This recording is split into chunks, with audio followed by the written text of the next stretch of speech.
Wow. Yes. Everybody's Print Center family? Amazing. Raise your hand if you're an artist.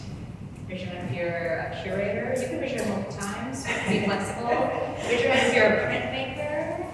If you're a printer, people identify different ways. If you're a writer, thinker, maker, arts programmer. Great.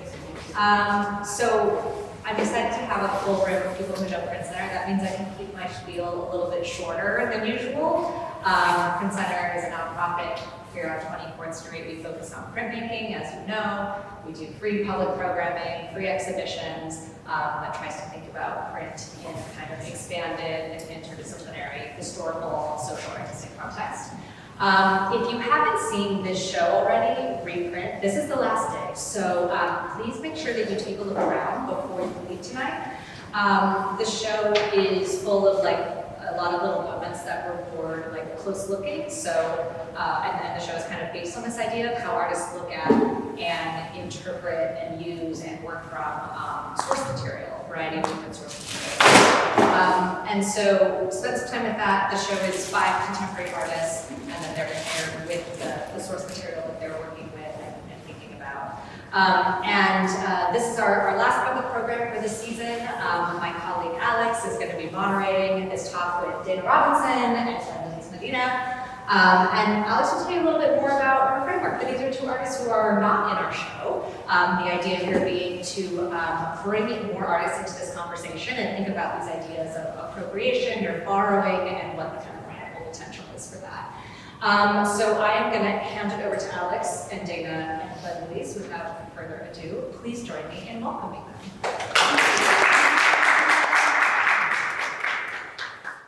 Hi everyone, thank you all for being here. My name is Alex Santana. I am the Curatorial Associate here at Print Center.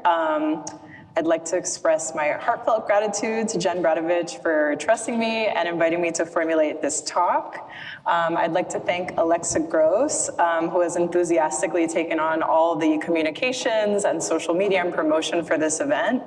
I'd like to thank my friends Itzel Alejandra and Felipe Quiroz, who are expertly handling videography and sound today. And finally, I would like to thank Taya Pollock, who's dancing over there in the lobby. She's been a confidant and an advocate during moments of personal anxiety and insecurity. And logistically, she's coordinated every aspect of this talk today. We'll be in discussion for probably around like 45 minutes, and then we'll reserve 15 minutes afterwards for Q&A. So if you have any burning questions, please keep them in the back of your head. And then following that, we'll have a small wine reception in the lobby so we can keep the conversation going and you can enjoy a glass of wine. I hope you'll all indulge me as I share this brief introduction. I thought about starting this talk conventionally by just reading your bios. But the more I think about it, it doesn't feel right. Instead, inspired by the title of this discussion, Radical Appropriations, it feels disingenuous to follow kind of like strict contrived formats. So I'll talk instead about how I first met Glendalys and Dana and came to encounter their work. Glendalys was featured in a 2022 exhibition at the Latinx Project at NYU titled Building Radical Soil, curated by Sofia Schauler-Rizo del Rio. Their work being shown was titled Bank Statement, and I actually have a photo of it. Bank Statement Levels, and it is made from handmade cotton paper with golden abstract forms that allude to bank statements, or perhaps a new kind of speculative currency. It made me reflect on the history of cotton in this country, especially the violent, dehumanizing systems that supported its harvesting, processing, and trade. But their work also made me think of George Washington Carver, one of our most undervalued botanists, who developed countless experiments with the peanut plant after discovering that its underground nodes could replenish depleted nitrogen in the soil from cotton monoculture. Through abstract forms, my mind was able to make links and establish connections between histories that were not explicitly stated in the work. Through Glendalys' practice, I was encouraged to wander. And I think this is a really radical aspect of your work.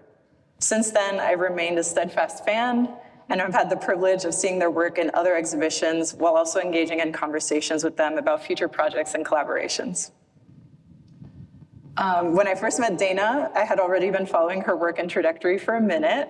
I had seen her delicate silk paintings in 2022 at the Wasake Project in upstate New York, occupying a floor of a dilapidated grain mill that is their main exhibition space.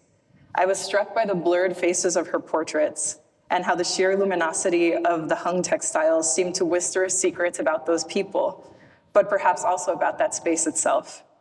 The abstracted portraits could be stand-ins for our ancestors or others recently departed, or even aspirational ghosts of the future. After that, one of the first times we hung out in person was under the night sky in Wasake, circling a campfire with a garden filled with zinnias, cosmos, and rosemary. At that moment, I found myself surrounded by artists, sitting in the warmth of the fire, and Dana shared a small, elegant flask of mezcal with the group. I've been thinking about the spirit of that gesture, of being within a community of artists, peers, friends, collectively sharing the indulgences while also collectively sitting with the pain. Maybe it's sentimental, but both of your work and spirit reminds me that instead of two extremes that are kind of pulling at each other eternally, perhaps there's simply waves that we can weather together in community, whatever that word means, comforted by the presence of the fire and of bodies in physical and spiritual proximity, much like today. So with that, I express my gratitude once again to all of you for joining us, and to Glendalys and Dana for being artists and for sharing your work with the world. Yeah, my first question to kind of open up the discussion is precisely about this gathering together in community and how art spaces might be appropriated. What do you think is within the realm of possibility? Have you ever had to compromise when working with institutions, or what have been some kind of surprising successes or encounters that you've faced? And we can also flip through slides if there's anything in particular that you want to point to. Yeah. Whoever feels inspired to go first. You're inspired. All the time.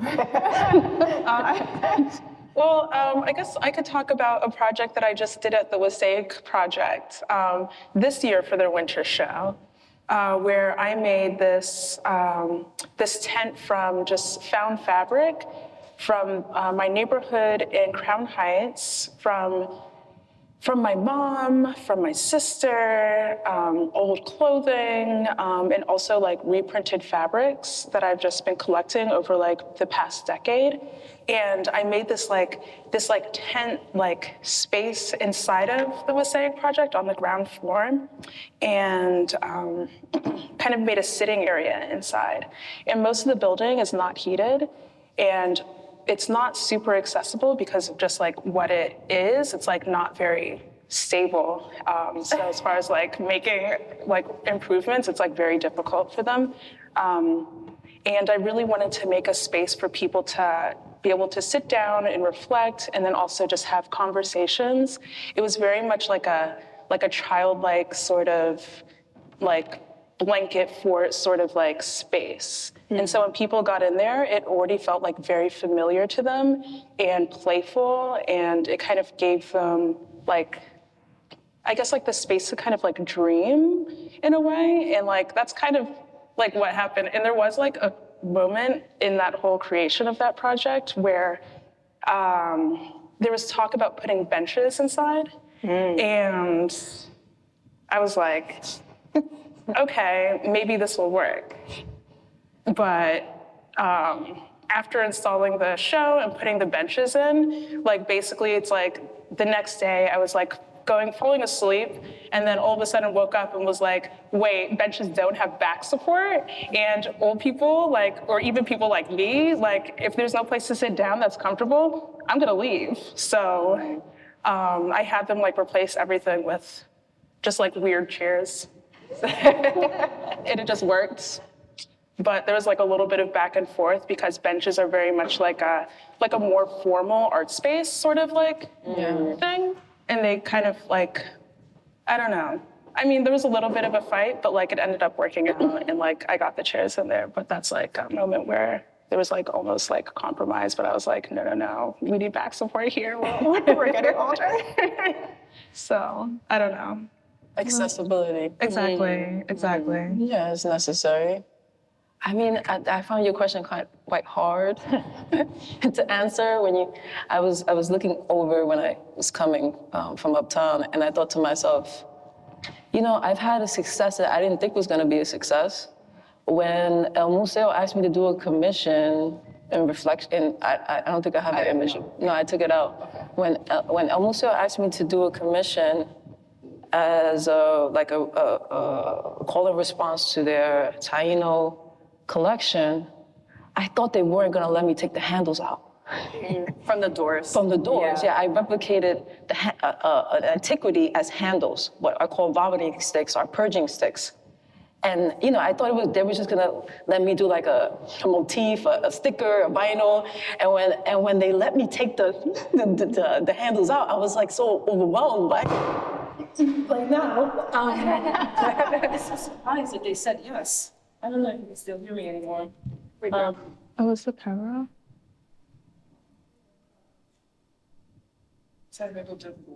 We might need an assistance from Felipe. Yeah, I got excited. That's what happened. Oh, there we go. I got so excited that I was just like, oh my God, I can actually have the public touch this antiquity that's not an antiquity anymore, but a functional object. And that was like a great success for me because the whole point was to bring that collection to the people, so people could touch it, so people could interact with this item that was a functional object. So it was amazing. Yeah. So that's what I thought of it. Yeah. It's really endearing to hear that the institutions that you've worked with have actually accommodated your ideas and your visions. I just want to quickly shout out the installation that's at the lobby here at Print Center. It's a collaborative presentation by Finnegan Shannon and Ezra Bennis, and it is intended to be a warming station for the public. So it's a comfortable, cozy environment that people can hang out in. There's heating pads that you can use if you have pain or have different ability needs. The idea is that your needs might be met in that space, and especially in the context of, white-walled commercial gallery Chelsea, it's a surprise to see an installation like that. And it also speaks to, museums kind of really trusting artists and acknowledging that perhaps the greatest role that you can fulfill is to help an artist fulfill their vision and give them that trust. So yeah, I think it's pretty radical for you to stand your ground, and I didn't really have to stand it. They were like, yes. Yeah. Wow, okay. Yeah. Okay, so I guess I want to transition to talk a little bit about this idea of appropriation as a strategy. A few years ago, there was a lot of talk in the zeitgeist about cultural appropriation and how devastating that can be when it's applied from the top down, meaning people or groups with power appropriating culture from marginalized groups. And a lot of that discussion, I feel like, has kind of quieted down recently, at least in my purview. But I think that artists have been appropriating culture for forever. And I think it is different when an artist is appropriating aspects from their own culture. I'll point as well here to Mark Bradford and these works that are on view that are based on his merchant posters. So he's collecting signs from Los Angeles, where he was born and raised, and then using them in this work. And we can go more into that, but I guess I'm wondering, what does appropriation mean for you? When I initially invited you, Glendalys, to do this talk, you said, I have some qualms about that term. So, if we could tease that out and if you could share, do you consider yourself appropriators? If you could talk about some of the source material that you're referencing in your work, that would be amazing. Does that mean I'm going first? Yeah. Definitely. I had trouble with the term because I've been accused of appropriation of my own identity. So I had problems with the term. And I think, I was talking to you before, it's like culture is, no one owns culture. And especially now that we live in a transcultural society. And we have to think about people move and they go to college in different places, and they go and they move different continents. They gather their culture as they grow and and get older. And if we want to talk about inclusivity, then let's talk about inclusivity. You know, let's not just talk about it, let's be it. So I know for me personally, I've been asked questions that I don't want to repeat now because I don't want to put a stamp on myself, but especially because this is going somewhere. The talk is being recorded. But for me, you know, it's just like I've been accused of appropriating hip hop culture, of appropriating Taíno imagery, of appropriating a plethora of different things. It's just like, I'm a New Yorker. I'm a Puerto Rican that grew up in the Bronx, you know? So it's just like, I live in New York, where most people are international. So it's just, I don't like the term, because it's a negative term. At least that's the way I've always thought of it. It's like, I'm stealing. And for me, it's like hip hop itself, I'm from the Bronx. You know, for me, hip hop was created by Caribbean people. It was like popularized by African Americans and funded by Jewish people. A lot of people had their hand in that. And you can't just erase whatever hand fits you or suits you. So, yeah, that's how I feel about it. I'm gonna stay quiet now. I'm like, appropriation. I mean, I work a lot with like ebony magazines, like vintage ebony magazines, and just different advertisements and different, I mean, it's from like a different generation, but also it feels like a generation that just keeps on kind of coming back. And it's like, it's like appropriation is such like a negative term, but I just also feel like, I don't know, I mean, I feel like there has to be another word for that. Because it's like, I didn't necessarily live through this time, but it's like a time that I feel connected to, that a lot of other people feel connected to. There's like a certain like warmth and familiarity, and I feel like that's, I feel like it's okay, and I think it's a way to have the possibility of connecting with work and also connecting with like, just opening up the possibility of like connecting with something that's like different from yourself. Could you talk about this piece a little bit and what some of the references are that we see in the image? So these are a bunch of advertisements from this like kind of like funny like kind of like old like National Enquirer sort of magazine from the 50s. I took a lot of just like the text and the little drawings that were included in these just like classified ads or pages from it, and combine them together on top of this fabric collage. So it's just a bunch of just like ephemera, just like mixed together, kind of like zooming in on like certain aspects and like zooming out.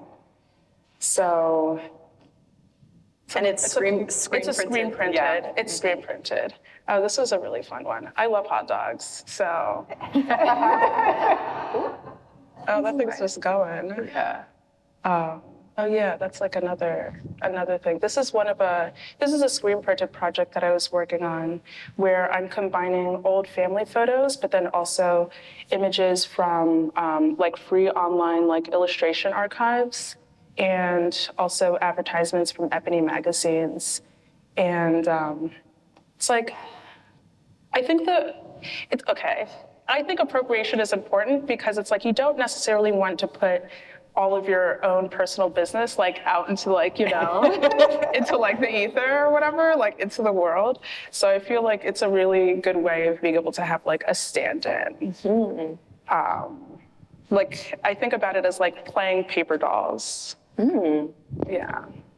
And kind of like imagining like different ways of like. When I think of paper dolls, I think of like an inventive, playful role play almost, or like inventing a new kind of situation or a new language. And following that line, Glendalys, you have images from this exercise. And in that line of thinking about a new language, I wonder if you could talk a little bit about this project and what that means to you. Well, when I first started, I had this project called The Shank, which is basically like a personal development program meets hip hop culture. So I would take hip hop culture and ingest it and then articulate my own voice in it. So when I wanted to create my own visual language, which was my form of graffiti, I realized, oh, it needed to be abstract. And I looked at the boombox and I used it as inspiration. So exercise 1 really tells you how to create your own visual language. It's a piece, it's a print, it's a silk screen that teaches you, that shows you how I made my own visual language and how you can make it yourself. So it's an instructional. It tells you, it gives you the instructions. You can pick an object that represents you, make a stencil of it, mirror it on top of each other at 45, 90 degrees, and 180 degrees. And if you click, Yes, please. this is what I did. I created Black Gold, which was a print that I actually posted in many places along New York City. I think we have. Yeah, we have that. Yeah. And then so I mirror that stencil on top of each other. With the double circles, I threw out or I got rid of the centerpieces. And then, Alex, can you switch again? And then at 45 with the diamond and 90 degrees at the square. So I use these in my practice as kind of like the interlocking shapes to show the varying forms of my identity. That's my visual language in totality. But I want to go back to something you said. Yeah. About the puppets or about the dolls. Paper dolls, yeah. Because I am like interested in like these different forms of identity or how we portray ourselves in these different characters in our own practice. And I think we both do that. Like we're trying to like manifest ourselves in these different ways. Totally. Yeah. Yeah. I mean, it's like something like this, it really gives you the opportunity to like play around a lot in like a really great way. It's like there's pieces that you could like really just like move around and work with. And it's like, I feel like it gives you the possibility to be surprised with the results. Because you're looking at all those different kind of like the different iterations. I'm like, oh wow, you could do that with like the boombox. Yeah, but I'm so anal retentive. You break this. I don't break the puzzle. You break the puzzle. I don't break the puzzle. You know? I do think you both operate in a language of abstraction. And I wondered what you thought about abstraction. Is it, versus representation or something that's overly didactic? Is it kind of like a tactic of resistance or evasion? How do you feel about this tension of like being a character or like being seen or perceived in a certain way versus like allowing for a little bit of like a loss of clarity in the image or in the message, intentionally so, right? Like, do you encourage or discourage like specific readings of your work, or do you really live in this like intentional abstraction that lets you kind of like, be a little bit more amorphous or have more different interpretations, I guess? Your work is up there. Okay. And if you want to point to a certain slide, just let me know and I'll switch over. I really like the tension between clarity and abstraction. Like with this one, it's like a very abstracted background where I used a lot of dye, a lot of acrylic dye on canvas, but then also have this very like crisp screen printed text, alive with pleasure. So having that back and forth is really important in just like the work and also just like the way that people perceive the work. Because I think that regardless, people will get whatever they want from the work. And I think that the abstraction allows for like a little bit more like looseness with the way that it's interpreted. And then I guess like most of my work is pretty abstracted. Yeah, this is like a lot more crisp, but I think having like a certain level of abstraction kind of allows for just like more like possibilities of interpretations, and then also I think it allows for like me to hold on to like certain aspects of myself. Like I'm able to kind of obscure parts in a way that allows for like a little bit more, for me to be able to do more, potentially. Yeah. It's my turn. I did begin to use abstraction as a form of, resistance. I wanted to erase myself from society. I wanted to become invisible, as we were talking back up, I was in graduate school and I wanted to get out of language because that's the only way to get out of society. So that's where it started from. And now, I don't know, I use it as a form of movement, as a form of expression. I don't want to be as invisible as I was, And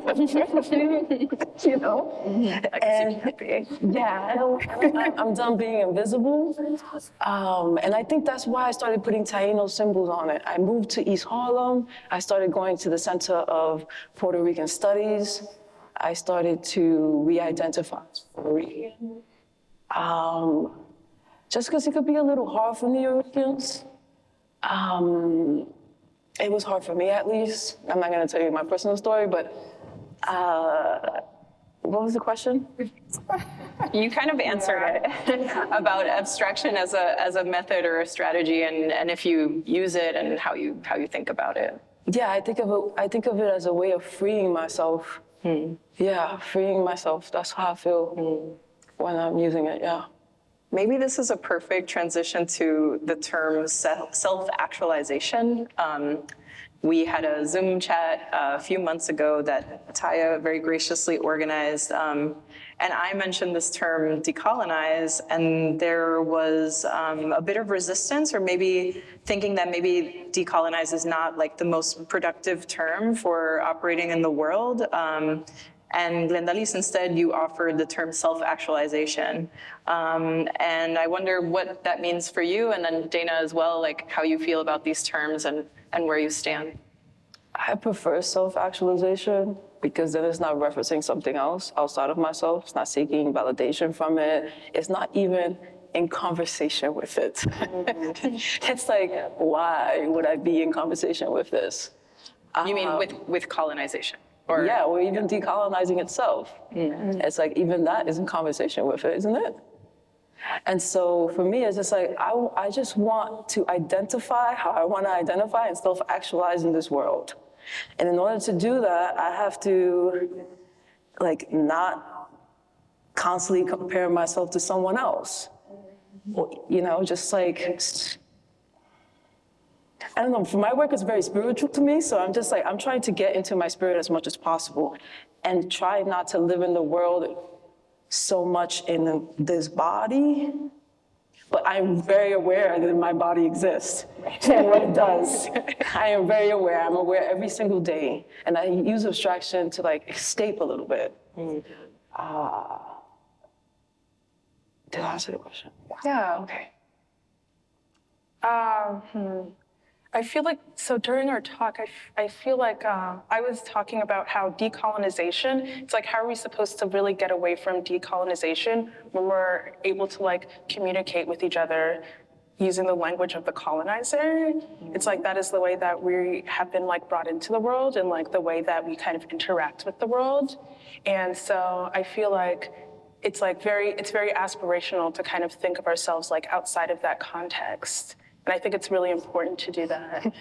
And I think it's, we are moving in that direction. And I think through abstraction, it's by blurring these images, I think we are going in that direction, because once those things come back into clarity, it could be something completely different, something that we can't understand, that we don't know how to relate to, that there is no language for, which I think is really important. At least not a language that we currently use.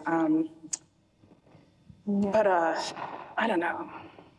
Decolonization. I think it's I'd rather think of it as independence. I'd rather think of it as independence. Yeah. I guess I also want to ask, you've spoken about how you self-actualize in your work, but even outside of your practice as artists, what are some of the things that make you feel self-actualized or fulfilled? That wasn't part of the list of questions. I know it was not one of the list of questions. If you feel comfortable sharing, even just daily exercises, maybe I'll start. I like to lay on the ground and do breathing exercises, and sometimes tears flow, sometimes they don't. Sometimes I start laughing and I feel a bit crazy. But I have, you know, these kind of rituals of self-actualization. I also believe in lighting candles at night, every night, and each candle is like representative of like, oh, today I'm gonna think about my brother because he has an interview coming up, or I'm gonna think about this project that we're doing a grant for, and we're gonna, you know, we want that grant, or just, you know. Yeah. Yeah, I have a lot of those. I have affirmations that I say to myself. Yeah. Depending on the situation. Like I said one before coming in here. I like to meditate.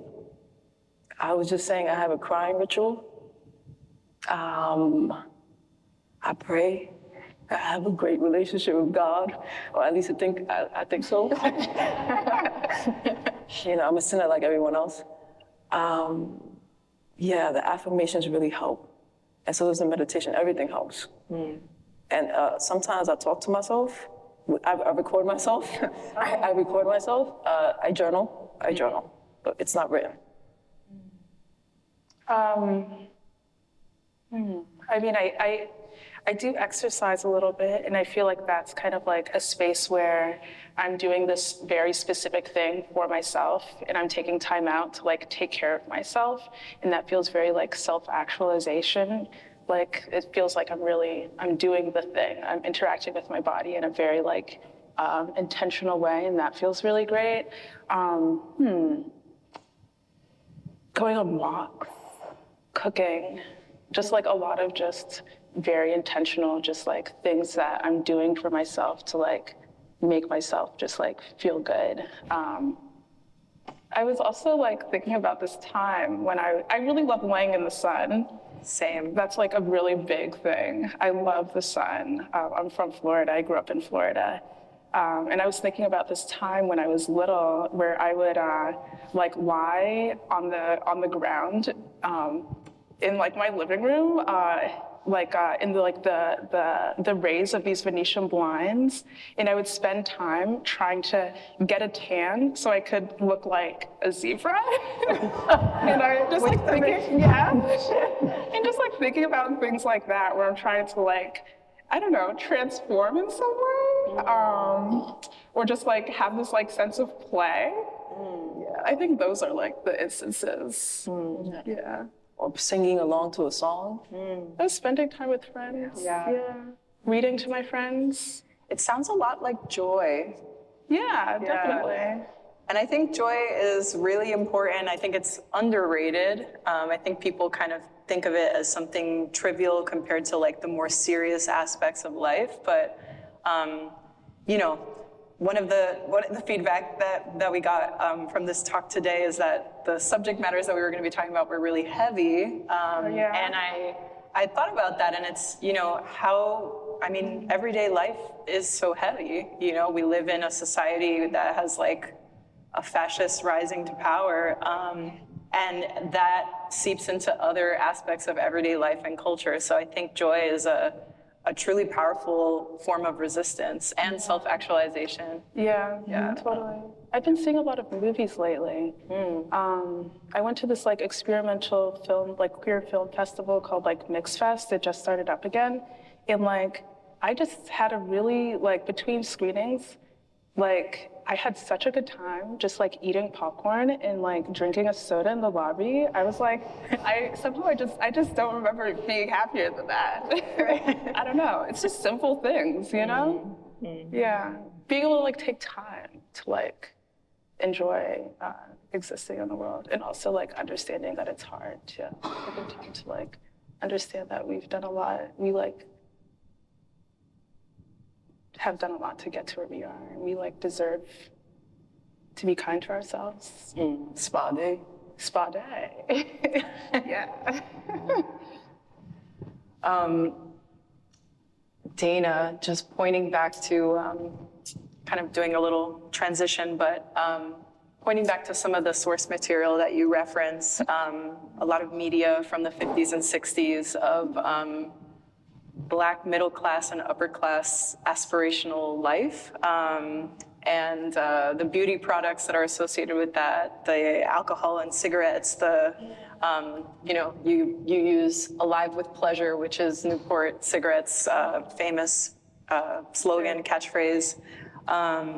So I guess my question is about the aspirational elements in your work and what that means to you, and also about the politics of respectability and how your work might challenge that or not. How you feel about that? I mean, I feel like respectability was kind of, it's like a lie that I feel like was kind of like given to my parents' generation and the generation before that to kind of be able to maintain a sense of safety. But I feel like it's a tool that was used that wasn't necessarily effective, and it's still not very effective. But I think it's like this, the aspirational part. I mean, I think it's like, I don't think it's very, it hasn't necessarily, I mean, it is effective and then it's not effective. It's like we all need to dream. And I feel like this middle class dream is really important to move towards, even if it's not something that was necessarily accessible. It's I feel like there's just a lot of back and forth, because this is like the version of Blackness that I am meant to aspire to, but it's not necessarily something that I want personally for myself, but it's also something that's so incredible and so beautiful and has been realized in so many different ways that doesn't necessarily manifest in this kind of magazine style of life. So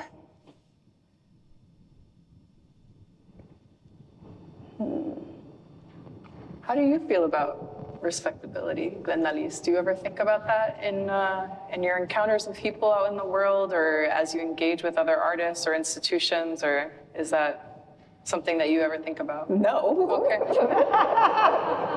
If I'm honest with you, no. Yeah. Okay. I don't even know I wouldn't know how to answer that question. Yeah. Fair. One of my final questions, and then I will turn it over to the audience, is about print. We are at Print Center New York, which is an institution that champions this art form and its many diverse ways of operating. So I wanted to ask you both about print and how you view this medium as a way of expression or sharing your work. Do you feel that print is a medium that allows for greater dissemination of your work, or error or chance? I mean, I think sometimes people think about printmaking and they think about precision and the editioning process, but there's also opportunities for surprises that come about that are enticing and revelatory. So yeah, what is your relationship to print? I could answer that. Yeah, sure. This was a surprise. I was doing a residency at EFA, and I was printing on this black paper that had this gold design on it. But I realized that I have a stencil. When I printed, the gold would still show. So I decided to make my own design using Taíno imagery. And for me, print is about accessibility. I have a print series that this is based on. I showed you the silk screen. I made a print of each and every single one of them in this style. And for me, it was about accessibility, because I don't know what those Taíno symbols mean. No one does. And so I wanted to be able to codify them in a way that they could be used and seen in a way that, they haven't been seen before, because of my accessibility. And so for me, it was just I want people to know that I'm Puerto Rican, that I come from the Caribbean, and I want them to know that they're being represented and they can see themselves. So for me, it was creating accessibility to Puerto Ricans specifically, and for them to have a piece of themselves, but be abstracted. This could be any Puerto Rican, any Caribbean, really. not any person, but like some of my objects they can be anything. Not this one specifically, but the ones with less specificity, right? Meaning that, I'm trying to create accessibility in the eye too, not just in the medium itself. Like, it's like, I don't know how to describe this. Like, you can see anything in a circle, It can be a wheel, it can be a flower, it can be a balloon, it can be so many different things. Just like I can be so many different things, not just what you see when you see me. So yeah. I work a lot with print materials. I have a graphic design background, so I've always just been very interested in the ways that print media has been kind of disseminated and then also discarded, and different ways of kind of bringing it back to life, and creating something new from the past, and just from different things that people thought were so important that they were going to make it thousands of times and spread it across the country. I just feel like it's really interesting the way that, for 1 second this thing is so important, and then all of a sudden it's on the way to a landfill. So playing around with that. And then also, it does make it more accessible when you could reproduce these prints.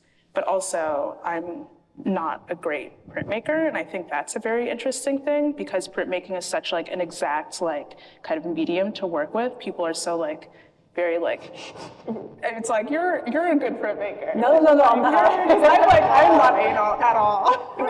The things that I've done, this, for example, this is a monoprint, and it's not the monoprint that you would make in a print shop. It's me putting stuff on a piece of plastic and then just pushing it down with my hands and then pulling it away and being this is pretty cool. Okay, let's keep on going with this.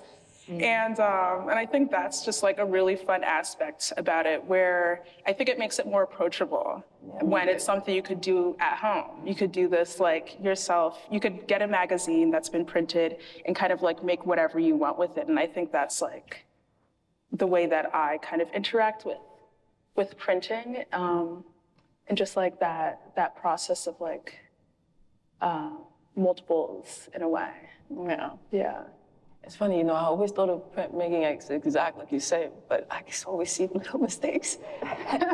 And for me, it's like a dance. It's you have to come up with the dance, the order of steps. Totally. Yeah. And once you get that, then it's easy. I'm actually not a great printmaker. No? No, I actually didn't physically make the prints that I've shown you. Oh, really? Okay, no, unfortunately. That's fine, hey. It's I tried making a print at the Mosaic Project. It was literally a Charlie Chaplin machine with me in that place. It was so wild. I got paint everywhere. I made a print. You made a print there? Yeah. I physically made that print though. Damn. Yeah. I noticed that my hand is not as, sometimes you gotta, I've made prints before. I'm not saying I'm not made prints. I'm just saying the ones that I've shown you are actually done by a more exacting hand. Yeah. I thought that was a perfect response from both of you. And I want to turn it over to the audience if anyone has any questions for Dana and Glendalys. Yeah. Great work.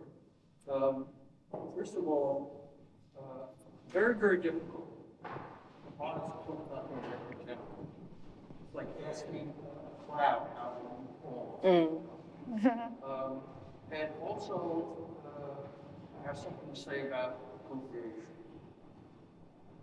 The loaded word. In truth, all arts are appropriated.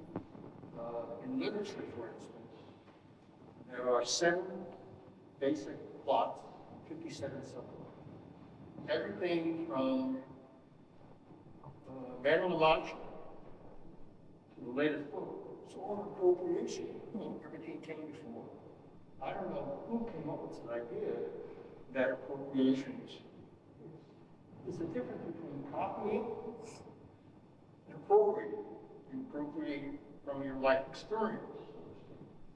I remember some people say, when on copy it's almost flattering. The problem in a capitalistic society is that your ideas are stolen, people make money out of it, and they are not the creator. That's really Yeah, I think the capitalist is like where it comes into. yeah. Glendalys? Glendalys? Your work is fascinating. I'm reminded of the fact that we are our story. Yeah. You came up with your own language, and this is the hour, right? Yeah. And it reminded me of the thing called tangrams. You know tangrams? Oh. Take a square, and you break it up into certain shapes, and then you make different kind of shapes from it. That's like a elementary school thing. Yeah, tangrams, yeah. All these different geometric shapes, and then you try to make other figures without knowing what they are. I'll tell you. Yeah. I'm gonna note that. My question to you is, you decided on an alphabet. And how many pieces of the alphabet There's 50 shapes. were eliminated from your, or how many? Okay, I understand the question. I took out all. Good. There are 92 basic elements. Everything is made of 92 basic elements. Until they discovered more. So this is one language. There's a certain number. I try to count the number of letters, so to speak. Like English has 26 Yeah. letters. Curatorial languages have a lot more. Yes. Chinese typewriters have 100,000 keys. But is there, because the amount of arrangements you can make is infinite. Yes, I know. Yeah, so maybe if you want to talk about like the initial number and then, yeah. One thing, so I had a boom, well, I didn't have a boom box. My studio mate had a boom box that I really loved because of the shape, the quarter oval. And I doubled the tape deck because I loved it so much. But what I did was I eliminated any detail. I eliminated any detail in this. I never use this. I never use it in its completion. It has no use.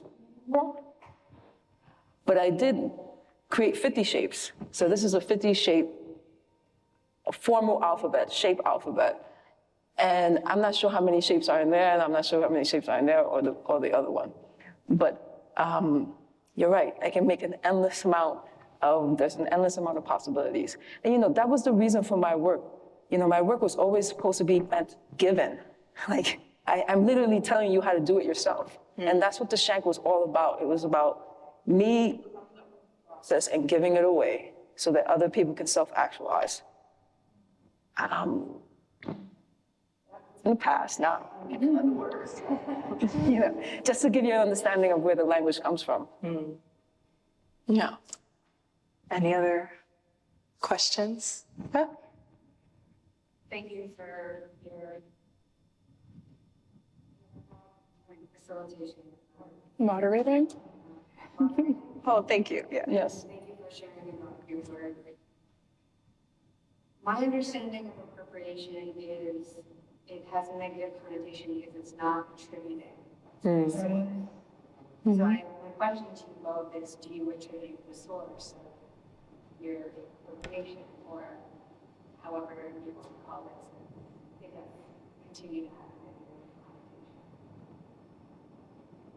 I mean, I feel like we are the source in a way, right? Like, I feel like, it's like, I'm not afraid to say, like, I use vintage Ebony magazines, and like, I think that material is very visible in the work.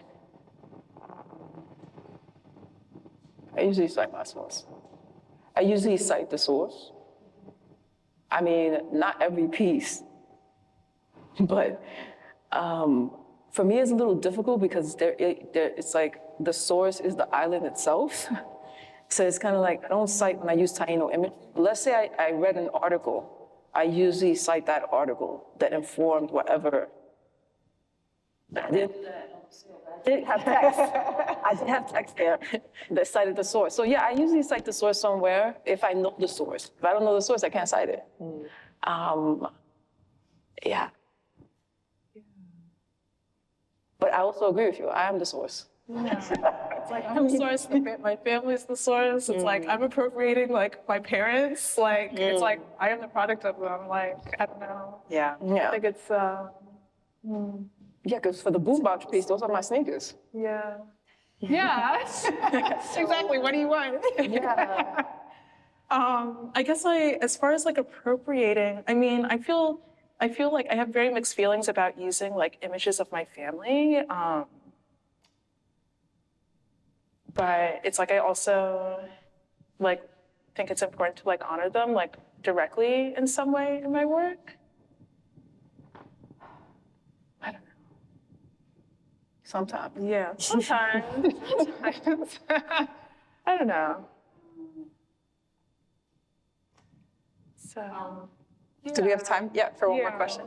There's a correlation between appropriation and folks that are voiceless or voices are not amplified. And I think that's probably where some of these problems arise. Music, and, you know, blues, jazz, where they were not amplified. I mean, they were not on the radio station. So our music would be and folks were not being given credit Yeah. That's for music or whatever. Yeah, I can see that. Yeah, I definitely, I think that's probably one of the problems. Definitely. Do we have time for one more question? Anyone else? Yeah, sure. Thinking about appropriation, then I was thinking about recycling.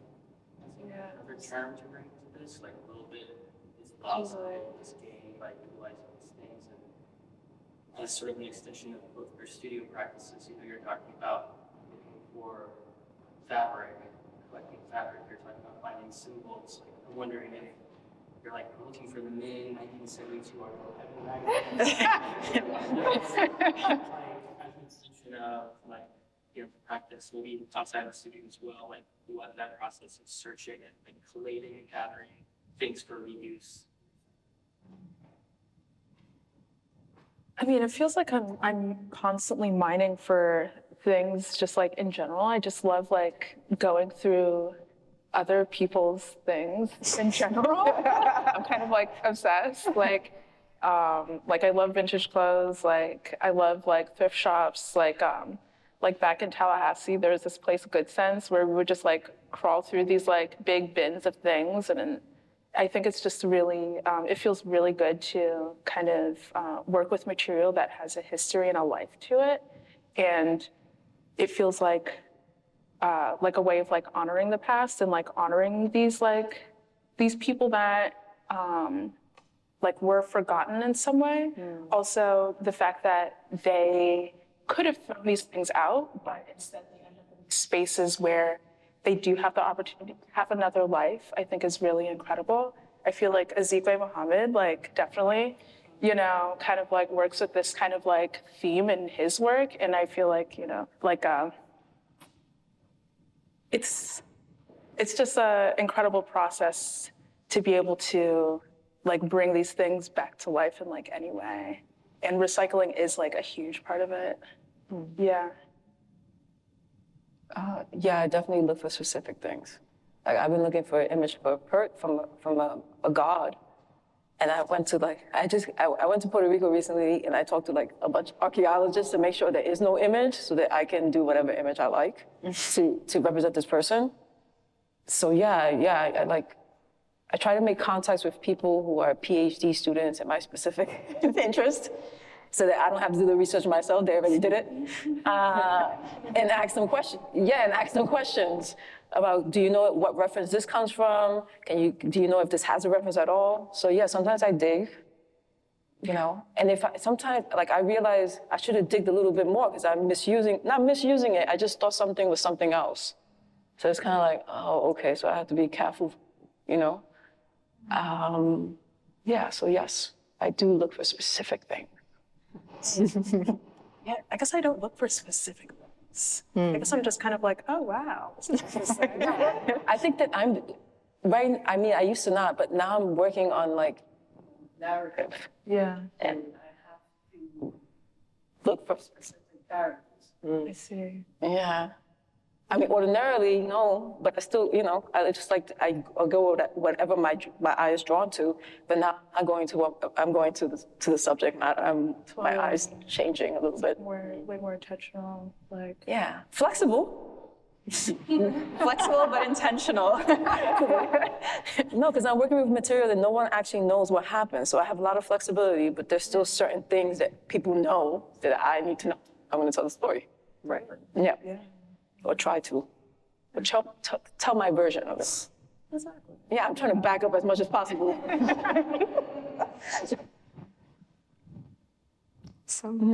Thank you for your presence. Yeah, Thank you, everyone. Wow.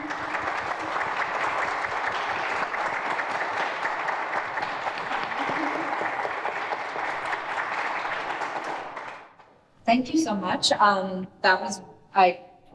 This was really interesting. I'm excited, Alex, that this was an opportunity to bring some other artists' work and thinking to bear on the work in the room in this show. And a lot of what you all were talking about, a lot of the themes, a lot of what folks mentioned from the audience are things that we think about this in this show as well. This idea that we're all copying or borrowing or being influenced by things or taking little bits and pieces and building our story and our context and our way of making as we go, right? That's how life is. And then especially the way that in this show, the way that print as a technology was able to advance some of the ways that artists could look at and draw from source material is kind of a running theme throughout the show. But this idea of what you do with material, what happens in, the show is called Reprint with the cute, parentheses around the re, because first of all, we wanted it to be cute, but also because we were really interested in all 5 of the artists in the show, certainly both of you, any number of artists that we could bring into this conversation are doing that gesture in a different way, right? There's some kind of potential within that borrowing of a thing or looking at a thing. Maybe it's appropriation, if that's the word, or it's studying or copying or recycling or there's any number of ways that gesture creates meaning, right? And it's totally individual to the artist. So this was a wonderful other layer on top of that. So I hope that you take a look at the show before you leave tonight. I hope you join us for wine in the lobby for our closing day. Just a couple of quick words. There's a catalog for the show if you're interested. There are also other books up at front, and today you're very lucky. It's your lucky day. It's the last day of Pay What You Wish. It's part of our annual holiday book sale. So if you would like a book, if you would like any other books from our collection up there in the front, they're Pay What You Wish, check out at the front desk. Just give what you feel you'd like to give. And if you're feeling so inspired by Print Center New York and you'd like to give unconditionally, we also accept donations. We are a nonprofit. Everything we do is free. And, we get government support, we get foundation support, and crucially, we get support from individuals who find value in what we do. So if you'd like to give, come see us at the front. And if you have questions about Print Center, come see me, come see Alex, come see any of the rest of the staff. We'll be happy to chat some more with you tonight. And we hope you come back and see us again in the future. Thank you all so much for coming. And thank you all for being here tonight.